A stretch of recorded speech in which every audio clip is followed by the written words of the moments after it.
Sino bang nag-chat sa'yo? Ang dami nila. At ang lalandi pa sa chat. Alam ng cellphone, hindi sa kanya eh.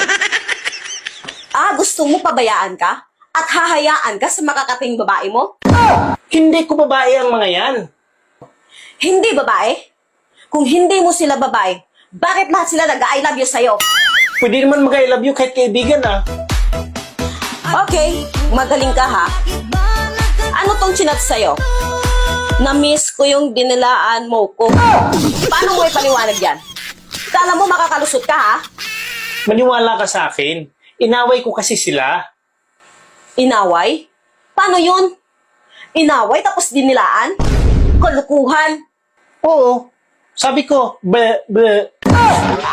Talagang lulusot ka pa ha? Paano mo ngayon ipaliwanag?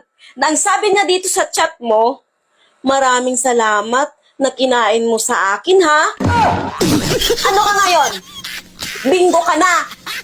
kumain kasi sila, tapos hindi naubos. Kaya sinabi nila sa akin, Kuya, kainin mo to. Sayang kasi pag itapon. Kaya kinain ko yung pagkain nila. Magaling! Talagang lulusot ka pa ha?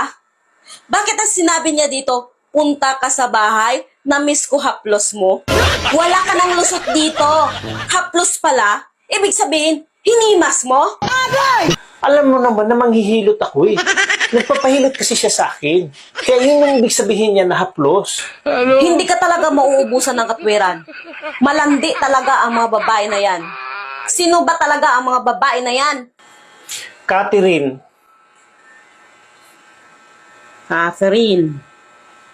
Rinrin, Renren. tsaka Shasha. Shasha. Hindi ko naman kilala ang mga yan ah. Anong palayaw nila? Palayaw lang ang kilala ko sa mga katrabaho ko. Fatima, ang palayaw. Catherine, Cathy.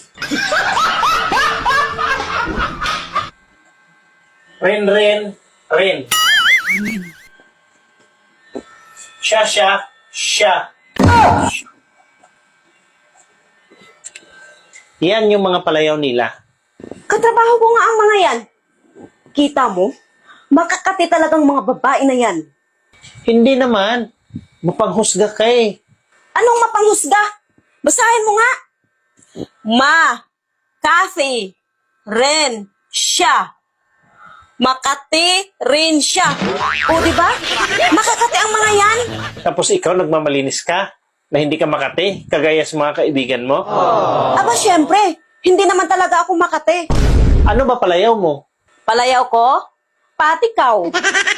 O sige, kung hindi ka makati, idugtong mo yung palayaw mo doon sa palayaw ng mga kaibigan mo. O sige, basahin mo ang mga palayaw nyo. Makati, rin siya, patikaw.